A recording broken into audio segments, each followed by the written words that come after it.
Woo! Surprise! If you're a Drake fan, you should be absolutely elated that Drake is finally losing. After years upon years upon years of winning, Drake is losing. And losing might just be the thing that gives real Drake fans what they've wanted.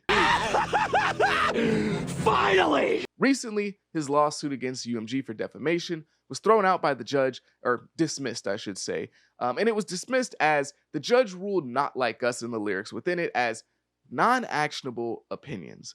Basically saying that this is a rap beef, dude. Like, you guys are both saying crazy stuff back and forth. Nobody's really taking what you're saying as fact. Nobody should, at least. And get your squabble up. It's basically what the judge told him. And that marks this lawsuit as a huge loss for Drake. Because not only did he sue after losing a rap beef, which is a crazy look, but he sued his own label. And that definitely fractured their relationship for the foreseeable future.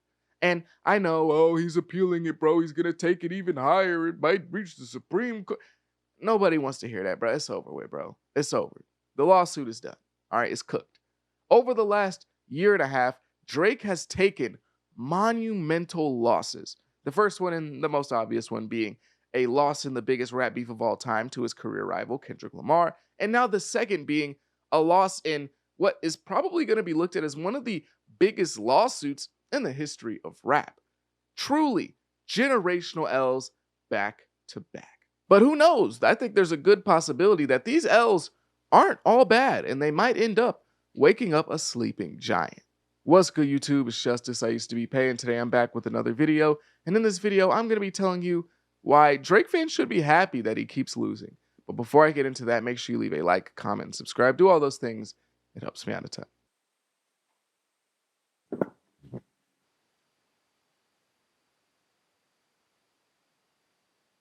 Vanilla ice cream is almost considered to be like the default ice cream flavor.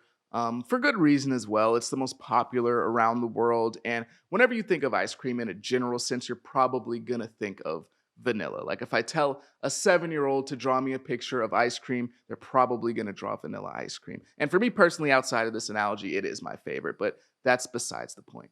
Drake, over the last 7 years of his career, has become vanilla ice cream. For most people like vanilla ice cream. You know, it's fine. It's good. But most people don't want it every night for dessert, even though, you know, again, me personally, most people find it a bit boring, just to be general. And Drake, with his solo album run over the last few years or so, has been a bit unremarkable. Like, these projects just kind of exist. Like, if you're looking at Drake's career in a great big picture, if you're talking about Drake's career in 25 years and you're ranting and raving to the next generation about the goats of our generation and the artists that they missed out on by not being alive, you're probably not going to spend too much time on Certified Lover Boy or For All the Dogs. Like, you know, these are fine projects. They're pretty good. There's good music in there that I really like. Don't get me wrong. I've enjoyed both of those albums, but you're not going to talk about those albums a ton when we're looking at Drake and his career and the great things that he was able to do and the great music that he was able to put out. That's just the truth. These albums are fine, but ultimately vanilla. They're just okay. But much like vanilla ice cream, during this period of vanilla for Drake, he's been going on a run of statistical dominance. Statistical dominance that we really haven't seen in this new streaming era, just really doing numbers that nobody else is touching in rap. And so, much like vanilla ice cream, while it might be considered boring, while it might not be everyone's favorite, while it might not be the most exciting, it's for sure the most dominant in the numbers category. And for Drake, why would he change what he's doing if he's dominating in the numbers? Drake as an artist recently has been a coin. And of course, with every coin, there are two sides. One of those being, no matter how you feel about Drake, love him or hate him, doesn't matter. You have to admit that he has a very strong work ethic. Like, for a guy who's the #1 in the world, he's been grinding in terms of numbers, of course. He's been going at it. Like, since 2020, he's dropped 6 projects.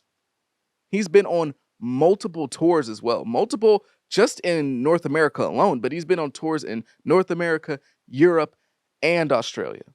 The guy's been going hard. Like, he's still grinding like he's trying to make it. And if we're having a further discussion later on the line or later on down the line about him and his label and that relationship. Maybe he is and was still trying to make it, but that's regardless. Yet on the other side of the coin, there's Drake and his production and his high output rate and how it's kind of stalled him out. Like musically, Drake feels a bit stalled out, especially if we're talking about his subject matter. Because it doesn't really feel like Drake in his music really has much to say, at least as of recently. He really raps about three things typically when he's rapping. That's him not having a lot of friends, having a lot of fake friends, fake people in the industry, not trusting anybody. He also raps about him being richer than every other rapper, and he also raps about his issues with women. And for the most part, those are good topics. I'm not saying that those are bad things to rap about. Just in a bubble, those are great things to rap about. That can produce all-time classic music, and it has produced all-time classic music in the past, even with Drake himself. But recently, it just feels like the stuff that he's talking about just doesn't have a lot of depth. Like, unless he's rapping about Baby M, those three topics don't feel super deep. They don't feel super emotionally attached to Drake. Like, they just kind of feel like things to say. Like, he's making music, but he doesn't really have much to say. Like, Drake feels like a factory. At least he has over the last few years. He's felt like a factory, a conveyor belt where it's just producing things, you know? Like, there's no real reason why. Like, the machine doesn't know why it's producing. The conveyor belt doesn't know why. Of course, somebody programmed it, but like, it's just putting things out because that's what a conveyor belt does. That's what a factory does. It makes products. It's just what happens. And that's how Drake has felt in his music over the last few years or so. And now, more than ever, he actually has something to say. He has something to talk about. At least I assume he does because of the stuff that he's went through recently. More than any other time in his career, does Drake actually have something to really talk about now? For a long time, people have theorized that artists make their best music when they're going through emotional turmoil. Really, this goes for any form of artist, but especially musicians. My Beautiful Dark Twisted Fantasy is considered by a lot of people to be Kanye's best album, and this is the album that followed the tragic passing of his mother and his incident with Taylor Swift that really turned the entire world against him.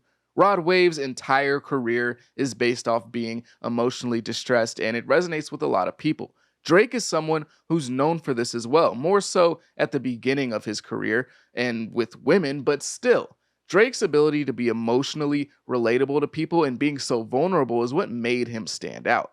If emotional turmoil is what's necessary for great art, then Drake has no excuse for Iceman to not be a great album. The man who crowned himself the petty king lost what it felt like his career was kind of building up to since like 2013. We all knew that there was this smoke between Drake and Kendrick, and we all kind of wanted to see it for a very long time now, and it finally happened, and Drake lost. And he lost in kind of humiliating fashion. He was the world's punching bag. They were making fun of him at the Super Bowl. His colleagues turned their backs on him. A large portion of the media turned their backs on him. A large portion of even some of his fans turned their backs on him. He has to have something insightful to say about all this. Something, anything. If he were to go in the studio and make For All the Dogs Part 2, that would just be like mentally insane. Like, I want to know what you were going through. I want to know what it's like. I want to know how you felt. Not because, boo-hoo, Drake, Drake's a victim. How could they do this to Drake, my poor Drake? No, but because you were the laughingstock of the entire world after being the guy for so long. How did that feel? How did that make you feel? What was that like? Because that's an experience that only Drake can speak to. No matter how big of an embarrassment you've ever had in your life, no matter what joke you've been made, to be in your life, no matter what you did on a college campus, there's nothing that can compare to what Drake just went through over the last 18 months. So I want to hear about it. I want to hear his thoughts. And then not only that, to go on to sue your label for this entire situation, because Drake, the real reason I believe, at least in my opinion, this is just speculation, the real reason I believe Drake sued his label is because he felt stabbed in the back. All right, all that stuff that he accused them of doing and the defamation, I think that this was really Drake feeling betrayed by his label because he's had a great relationship with UMG for years. So much so that Kanye even said that Drake had a rich baby daddy in Lucian Grange. Drake really felt like he was the guy at UMG. He has a bar where he raps. It's actually one of my favorite songs off For All the Dogs, so shout out to Drake. But he says, Who's the CEO of Universal they mistaken? Because Google's saying Lucian, but that just doesn't make sense. Who's filling up the piggy banks? Who's bringing home the bacon? Basically insinuating that he's the real CEO of UMG because he's the one bringing all the money. And that's how strongly he felt about his position at UMG. They had a great relationship. He was the guy bringing all the value to the company. But when something breaks out between himself and another UMG artist, and Not Like Us comes around and they have a chance to make this a huge song, but in the reality of making Not Like Us a huge song, they would end up diminishing Drake. They took that opportunity. And that probably really hurt Drake to see his label get behind something that was obviously a song that was just slandering him in the worst way possible, calling him the worst thing imaginable. That probably really hurt Drake's feelings because he felt like, man, I've been carrying this brand on my back for a decade.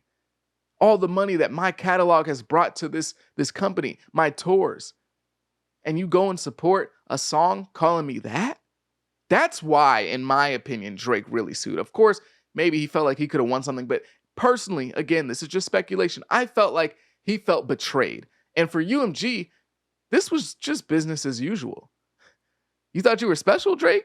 That's what UMG is looking at. You thought you were special? You're a cog on the wheel. You're a piece of the machine, but you're not the machine. You're not the program. You're not above the program. So when it was time for UMG to make a money move, if it's to spite Drake, who cares? This is a cog, this is a machine, and it's going to go on without you, Drake. It went on with you, it went on before you, and it's going to go on without you. So UMG just made the proper business decision.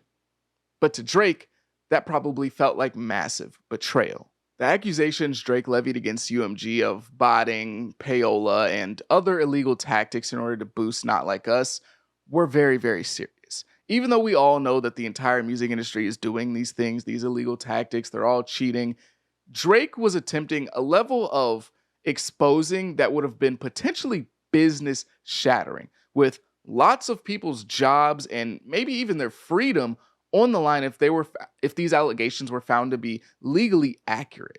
So this was a really, really big step for Drake to take that definitely fractured their relationship probably forever between Drake and UMG. And whether you want to say UMG threw the first punch or Drake threw the first punch, it doesn't matter. All I know is that Drake has to have something to say about this in his music.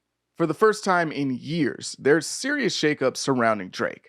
There are questions in the air. We don't know if he's easily going to sell 300K first week like he used to. We don't know if he's going to be able to produce rap hits at an extremely high rate like he used to, because it feels like nobody has any rap hits at the moment. Somebody like Cardi B, who is known for being a rap hitmaker, doesn't have any hits from her album. We don't know if the label's going to back Drake's album super aggressively like they normally do, or we don't know what a Drake album would look like without a label backing. There's a lot of things up in the air right now, and there are a lot of people who are ready to close the casket on Drake and pour dirt on top of it. And we don't know what's going on in Drake's head at the moment, but I will say this. I haven't felt like real fire from Drake's music in a long time. I would say outside of Scary Hours 3 or the For All the Dogs Deluxe, those like 4 or 5 songs. Thanks, Joe Budden, for that. But outside of that, I haven't felt a ton of fire from Drake. And if there's any, and I mean any ounce of dog left inside of Aubrey, Drake, Graham, then the last 18 months will surely have pulled it out. But if you made it to the end of this video, I greatly, greatly appreciate you. Make sure you leave a like, comment, and subscribe. Do all those things. It helps me out a ton. I go by the name of Pay. Peace.